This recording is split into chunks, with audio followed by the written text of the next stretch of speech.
No, I'm not going to tango. I wanted to, but it is already taken. And there was 2 of them. I would like to talk about the Comanche people, though. Quanah Parker, the last Comanche chief, my great-great-grandfather, he helped guide us through this transition of life from the plains onto the reservation and then off of the reservation once it was broken up. Let's go back to 1867.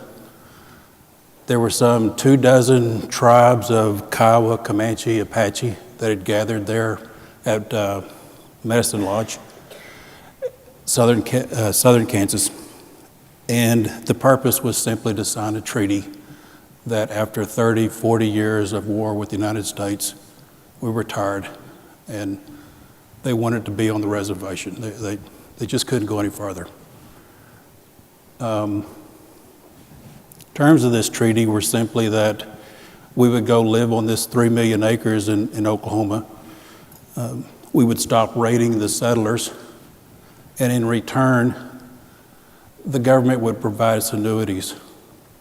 They would build us a hospital. They'd build us schools. They'd give the children annuities, and we wouldn't live there.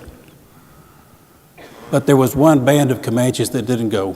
Quanah Parker was part of that band, and they were able to stay out on the plains for another 8 years. But finally, in 1874,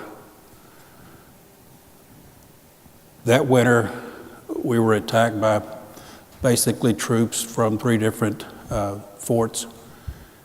We escaped, but we escaped with just our lives. Our 1,400 horses, we left them behind. Our teepees, our food, everything, we had to leave it behind, and we nearly starved that winter.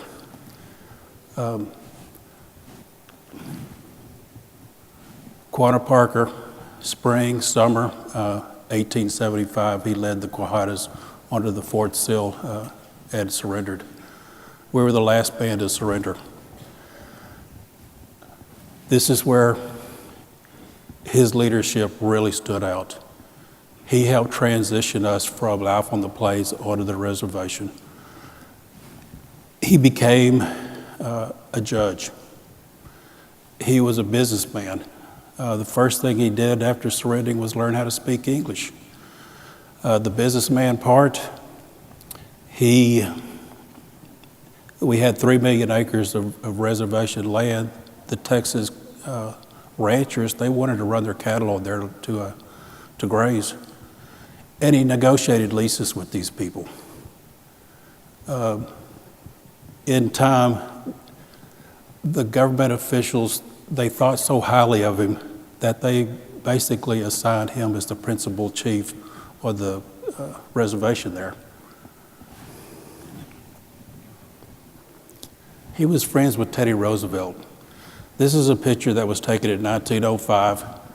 Quanah's there, sort of in the middle to the left, kneeling. Jack Abernathy, the photo about Jack Abernathy was simply, this was a guy that could literally provoke a wolf to attack him. He would wrestle with it, capture it alive, and would sell them to the zoos back east. And Teddy Roosevelt heard about that. He just had to see it for himself. All those other men, those are those ranchers I was telling you about. Those ranchers, they respected him so much, they built him a house. You know, Quanah, he had, at one time or another, 7 wives. He had maybe 24 children.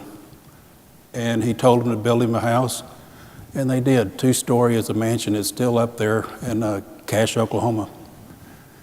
It's called the Star House.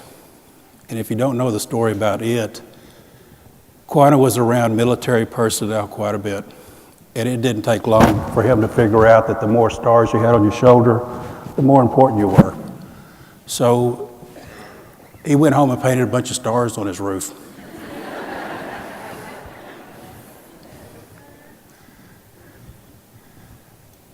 We've all been to Northside, the stockyards, Northside Coliseum. This photo was taken in 1909, the second year that it was there. He was a dignitary, a celebrity, invited to come down with the tribe. I was actually shown a letter that was given to him then, and it basically said, "This is where your tribe's going to camp. They're on the Trinity River. If any of your tribe leaves that area, we're going to arrest them and throw them into jail."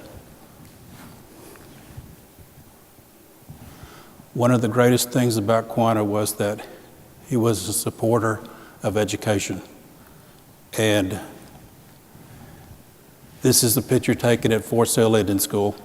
The children, they went and learned two things. In the morning, they had learned how to speak English, reading, writing. But in the afternoon, the little boys, they'd go learn how to farm, how to be a carpenter. The girls, they learned the domestic things, how to cook, how to sew.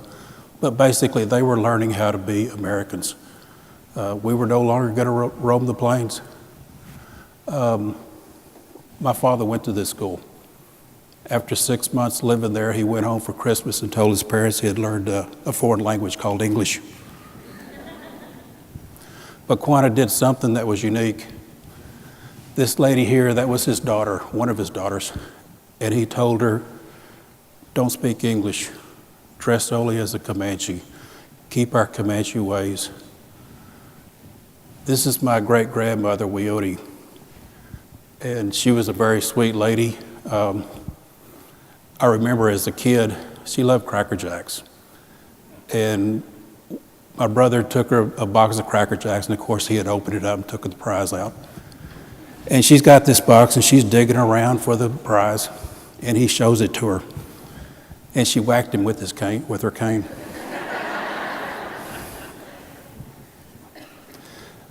Basically, to bring all this together, you may be wondering, why is this guy telling us this stuff? What does it have to do with us?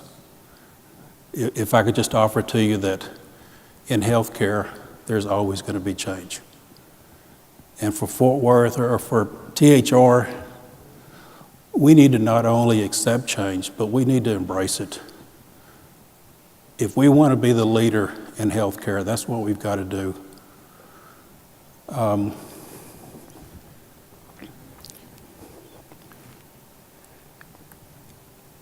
But let's don't let go of our culture. Let's don't let go of that thing that defines who we are. The respect, integrity, compassion, excellence, that's who we are. That's what makes us different from everybody else. And it all starts with a simple promise of we'll be individuals caring for individuals together. With that, thank you.